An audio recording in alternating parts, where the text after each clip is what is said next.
رزق حلال دے مجھے اے میرے کبریا، رزق حلال دے مجھے اے میرے کبریا، دیتا ہوں تجھ کو واسطہ تیرے حبیب کا۔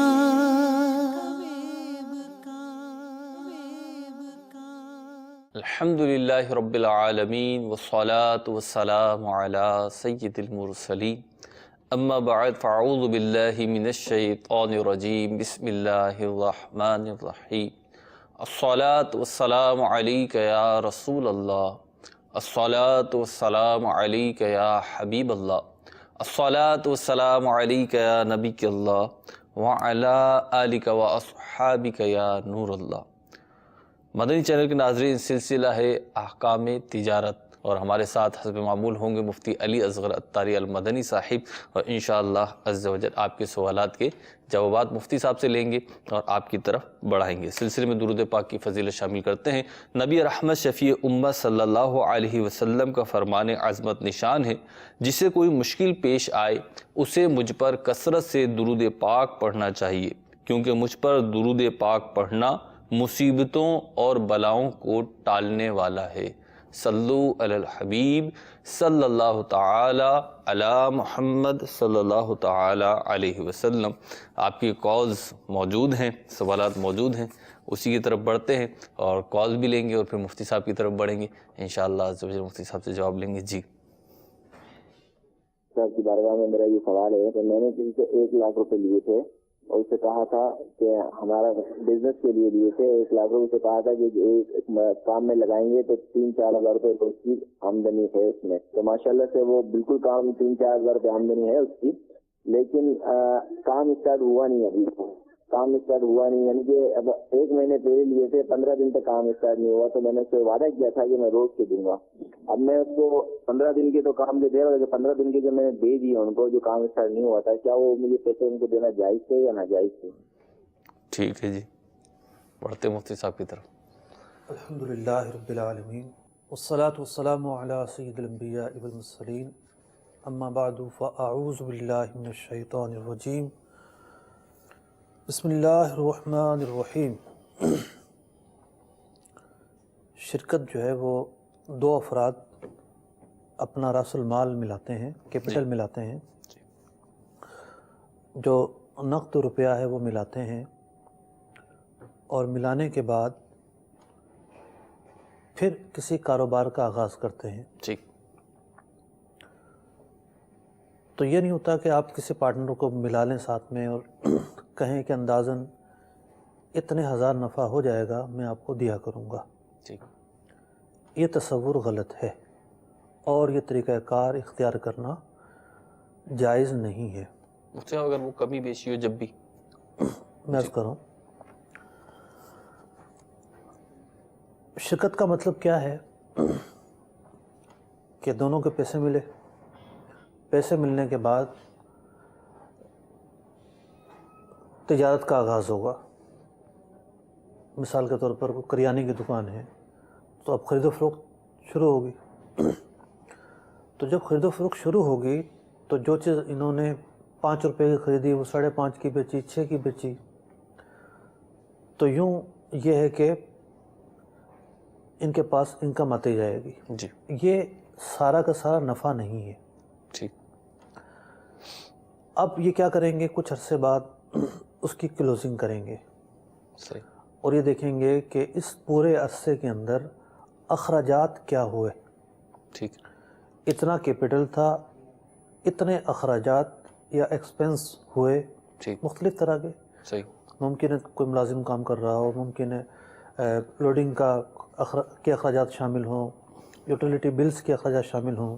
جی، تو جو عرف کے مطابق جو بھی طریقہ ہے، عرف اور شریعت کے مطابق، جی، اس کے مطابق یہ ایکسپنس اخراجات الگ کر لیں گے۔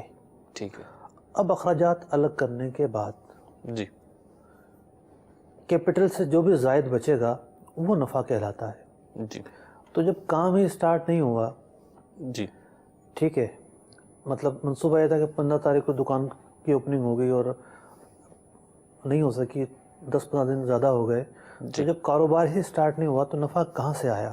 صحیح، نفع ہی جب نہیں آیا تو دوسرا کیوں کر جو ہے وہ حقدار بن جائے گا؟ بزنس ہوا نہیں ہے. نہیں ہوا. تو یہی وہ غلطی ہے جس کی وجہ سے یہ کہا جاتا ہے، مطلب مسئلہ شریعہ ہے کہ نفع مقرر کرتے وقت یہ ضروری ہے کہ وہ فیصد کے اعتبار سے رکھا جائے، کوانٹٹی کے اعتبار سے نہیں رکھا جا سکتا. ٹھیک، کہ جتنے ہزار انہوں نے فکس کیا ہے، جتنے 100 فکس کیا ہے، ہو سکتا ہے اتنا نفع ہی نہ ہو، صحیح، کم ہو. پھر یہ کیا کریں گے؟ فیصد کے اعتبار سے نفع ہوگا اور اس طریقہ کار کے مطابق نفع نکلتا ہے. یہ نہیں ہے کہ صرف کیپٹل ملانے سے مہینہ آ گیا تو نفع کا حقدار ہو گیا. یہی تو فرق ہے سودی طریقہ کار اور کاروبار و تجارت کے اندر، کہ سودی طریقہ کار کے اندر ہر مہینے جو ہے وہ نفع دینا ہی دینا ہوتا ہے. کاروبار ڈیپینڈ کرتا ہے حالات و واقعات پر. ٹھیک ہے، کاروبار کے اندر جتنا گروتھ ہوگا اسی قدر زیادہ نفع ہوگا. ٹھیک ہے، اگر نہیں ہے گروتھ یا چیز مہنگی خریدی تھی، مارکیٹ گر گئی، سستا بیچنا پڑا، تو اب نفع تو ہوگا ہی نہیں. ٹھیک ہے، تو یوں ڈیپینڈ کرتا ہے صورتحال پر. نفع ہوگا تو دینا ہوگا ورنہ نہیں. ٹھیک ہے، ماشاء اللہ. اگلی کال سلسلے میں شامل کرتے ہیں. جی، ایسا لاہور سے بات کر رہا ہوں. اچھا، اگر ہم نے کسی شخص کو پیسے دیے ہوں نوٹ کی صورت میں، کاغذ کا جو نوٹ ہوتا ہے، اور جو ایک وہ پیش کی جاتی ہے سود کے سلسلے میں جنس کا سیم ہونا اور جو اس کے پیمانے کا سیم ہونا، اس فارمولے کو مد نظر رکھتے ہوئے، اور وہ مجھے ریٹرن میں جو سکے ہوتے ہیں، کوائنز ہوتے ہیں، کیا وہ ایکسٹرا اس میں مجھے دے سکتا ہے؟ جیسے میں نے 1000 روپے یا 10,000 روپئے دیے ہیں کاغذ 10 نوٹ، اور جب وہ مجھے سکے کی صورت میں دیتا ہے تو لیٹ سے 15,000 سکے دے سکتا ہے، کوئی بھی ہو، پرسن ہو یا کوئی بینک ہو؟ کیونکہ اس میں وہ جو اپنا جنس بھی اس میں ڈفرینٹ ہو جاتی ہے، اور اپنا کیا کہتے ہیں پہلی جو اس کی شک ہوتی ہے وہ بھی پوری نہیں ہوتی ہے. ایک مسئلہ بیان کیا جاتا ہے جس میں جنس کا ایک ہونا اور خاص کا پیمانے کا ایک ہونا، اور اس میں وہ دونوں جو اعلیٰ حضرت فاضل بریلوی رحمۃ اللہ علیہ نے بھی جو فقہ الفقہ میں بیان کیا، اس کے تحت یہ دونوں چیزیں ڈفرینٹ ہو جاتی ہیں. تو اب اس صورت میں ذرا رہنمائی چاہیے کہ کیا اس کا مسئلہ ہوگا، شرعی کو کیا ہوگا؟ دیکھیں، مدعا یہ ہے، یہ جو فورم ہے جی، یہ اولین ہم ترجیح دیتے ہیں ان لوگوں کو کہ جو وقوعی مسائل پوچھتے ہیں. ٹھیک ہے، یعنی کسی واقعے سے دوچار ہیں ٹھیک ہے، اور انہیں اب پوچھنا ہے کہ جناب اس کا حل کیا ہوگا، معاملہ اعتبار سے درپیش ہے انہیں. درپیش ہے. ٹھیک ہے، یہ کہلاتے ہیں وقوعی مسائل. ٹھیک ہے، اور دوسرے ہوتے ہیں فرضی مسائل. ٹھیک ہے، تو اب 15,000 سکے کون آدمی لیتا ہے؟ تو کون آدمی ایسا ہے جو نوٹ دے اور 15,000 کے سکے لے؟ ٹھیک ہے، تو جو روزگاری کے کام کرنے والے ہیں وہ بھی اتنے پیمانے پر کام نہیں کرتے ہوں گے. جی، اس سوال کا جواب ضرور موجود ہے، ٹھیک ہے، لیکن میرے جواب دینے میں شدید ترین غلط فہمی پیدا ہوگی ٹھیک ہے، اور لوگ نہ جانے کیا سمجھیں گے اور کوئی بعید نہیں کہ سود میں پڑ جائیں. ٹھیک ہے، لہٰذا یہ بہت نازک مسئلہ ہے. آپ کو اگر یہ مسئلہ ایز ایک مسئلے کے طور پر پوچھنا ہے تو دارالفتہ اہل سنت کے جو ہے وہ موجود ہیں فون نمبرز، ان پر آپ مسئلہ پوچھ لیں. باقی اس نوعیت کا مسئلے کا جواب میں اس فورم پر نہیں دوں گا. ابھی ہم اگلی کال شامل کرتے ہیں. جی، میں محمد نواز انجم خوشاب سے بول رہا ہوں. مفتی صاحب سے میرا یہ سوال ہے کہ میں ایک سرکاری ملازم ہوں، گورنمنٹ کی طرف سے مجھے ایک موٹر سائیکل ملا ہوا، کیا میں اس سے اپنا ذاتی کام کر سکتا ہوں؟ ٹھیک ہے. جی، اب گورنمنٹ کی طرف سے موٹر سائیکل کس طرح ملا ہوا ہے یہ واضح نہیں ہے نا. جی، یعنی یہ ایک تو یہ ہوتا ہے نا گورنمنٹ نے آسان قسطوں میں دے دیا، جی، جس کی آپ ادائیگی کر کے آہستہ آہستہ آہستہ قسطیں اتار رہے ہیں. ٹھیک ہے، اور دوسری صورت یہ ہے کہ آپ کو گاڑی گورنمنٹ کی ملکیت ہے، ویسے استعمال کے لیے ملی ہوئی ہے سرکاری کام کاج نمٹانے کے لیے. ٹھیک ہے، اگر سرکاری کام کاج نمٹانے کے لیے ملی ہوئی ہے تب تو ظاہر بات ہے آپ کے نہیں ہوگی. جن کاموں کے لیے ملی ہے انہیں کاموں تک محدود رکھنا ضروری ہے. ٹھیک، یہ نہیں ہے کہ آپ صبح سے شام تک جو مرضی کرتے رہیں، اس کی گنجائش نہیں ہے. ٹھیک ہے، اگر پہلی صورت ہے کہ آپ نے گاڑی، گورنمنٹ نے آپ کو گاڑی بیچی ہے یا کہیں سے دلوائی ہے لیکن قسطیں آپ ادا کر رہے ہیں، ٹھیک ہے، تو ایسی صورت میں تو خرید و فروخت ہے، صحیح، آپ اس کے مالک ہو جائیں گے. صحیح. اچھا، مجھ سے بعض اوقات جو ہے وہ گاڑی پوری دے دی جاتی ہے، اچھا، مطلب ہینڈ اوور کر دی جاتی ہے، ہوتی وہ ادارے کی ملک ہے لیکن وہ شخص کو ہینڈ اوور کر دی جاتی ہے. اب وہ اس سے ادارے کے بھی کام کرتا ہے اور بسا اوقات مطلب وہ اپنے ذاتی استعمال میں بھی لاتا ہے. یہ گورنمنٹ اداروں میں بھی ہوتا ہے, پرائیویٹ اداروں میں بھی. شریعت کے نزدیک بھی جی اور جو دنیاوی قوانین ہیں, جی مطلب اہل معاشرہ کے جو قوانین ہیں جی جو کورٹ میں رائج ہیں, جی اس میں بھی یہ کام غیر قانونی کہلاتا ہے. جی. آپ نے اخبارات پڑھے ہوں گے, خبریں آتی ہیں کہ جناب فلاں وزیر صاحب گاڑیاں جو ہے وہ اپنے استعمال میں لیے ہوئے ہیں اور یہاں لگائی ہوئی ہے اور وہاں لگائی ہوئی ہے. ٹھیک. تو سارے معاملات آتے ہیں. تو اس کا مطلب کیا ہے کہ قانونی طور پر اس کی اجازت نہیں ہوتی. ٹھیک. قانونی طور پر اجازت نہیں ہے تو اس کا جو ہے وہ یہ استعمال کیسے جائز ہو سکتا ہے؟ جی. تو جو حکومت کا جو وہ ہے املاک ہیں جی وہ ایک بیت المال کی طرح ہیں. ٹھیک. ان کی حفاظت ضروری ہے, وہ قوم کی امانت ہے. ٹھیک. مطلب جو قوم ٹیکس دیتی ہے اس سے یہ تمام اخراجات پورے کیے جاتے ہیں. صحیح. تو ان اخراجات کو امانت کے دائرے میں رکھتے ہوئے استعمال کرنا ضروری ہے. ٹھیک. تو اگر وہ گاڑی دی گئی ہے صرف شعبے کے کام نمٹانے کے لیے تو وہیں تک محدود رکھنا ضروری ہوگا. ٹھیک ہے. جی اگلی کال. محمد عمر شفیق بات کر رہا ہوں بہاولپور سے. سر میرا سوال ہے کہ میرے پاس ایک گاڑی ہے جس کی قیمت ہے 4 لاکھ روپے. کوئی بندہ مجھے بھی آ کے 4 لاکھ دے گا یا پورے پاکستان سے اس کو وہی گاڑی 4 لاکھ میں مل جائے گی؟ ایک آدمی آیا آ کے مجھے کہتا کہ بھائی میں تمہیں 2 لاکھ روپے ابھی دیتا ہوں, بقایا پیسے 6 ماہ کے بعد دوں گا, تو مجھے گاڑی کتنے میں فروخت کرو گے؟ میں اسے کہتا ہوں بھائی میں تمہیں 5 لاکھ میں فروخت کروں گا.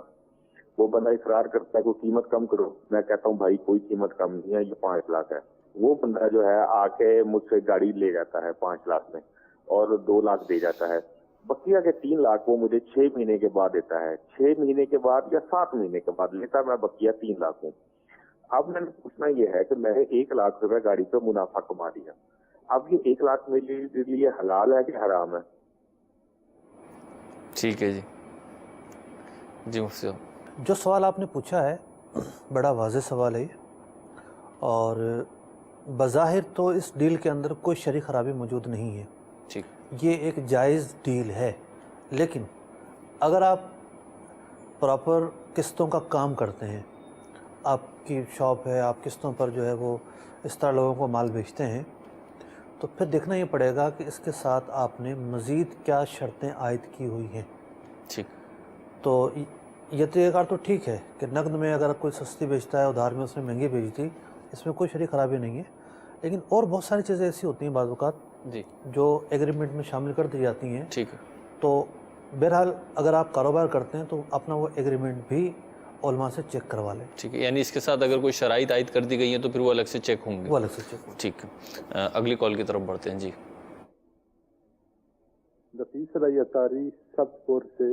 احکام تجارت سلسلے میں مفتی صاحب سے یہ پوچھنا ہے کہ بعض دکانوں پر فکس پرائز شاپس ہوتی ہیں جس میں کسی قسم کا گاہک اور دکاندار کے درمیان معاملات طے نہیں ہو سکتے, فکس پرائز شاپ ہوتی ہیں. ایسا طریقے سے کاروبار کرنا اور خریداری کرنا کیسا ہے؟ ٹھیک ہے جی.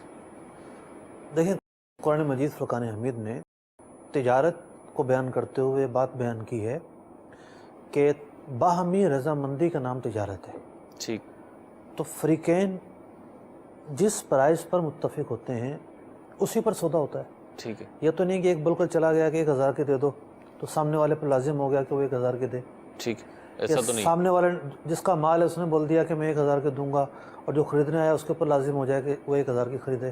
ٹھیک. تو جو اصل دار و مدار ہے وہ ہے فریقین جس قیمت پر رضامندی ظاہر کرتے ہوئے متفق ہو جائیں. ٹھیک. تو جب سامنے والا اس پر بضد ہے یا اس پر اس کا ایک طریقہ کار, اس کا ایک ضابطہ ہے کہ میں اتنے میں دوں گا, اس سے کم میں نہیں دوں گا, جی, تو اب جو خریدار ہے اس کے پاس آپشن نہیں ہے. ٹھیک ہے. ایک ہی آپشن ہے, یا تو وہ خرید لے یا نہ خریدے, چھوڑ دے. اگر وہ ڈیل کرتا ہے اس قیمت پہ تو جائز ہے. صحیح. اور اس نے جو واحد کلام لکھ کر, جی پاکستان میں نے لکھا ہوا دیکھا ہے کلام واحد, واحد کلام, ٹھیک ہے, لگا دیا کہ جی کوئی کمی بیشی نہیں ہوگی, تو اس کا یہ لگانا بھی جائز ہے. کوئی شرعی اعتبار سے یہ نہیں کہیں گے کہ ناجائز کام کیا اس نے. ہاں یہ ہے کہ بارگیننگ کی گنجائش اگر وہ بنتی ہے تو اس کو رکھنی چاہیے. تو مطلب مفتی صاحب بارگیننگ ضروری نہیں ہے,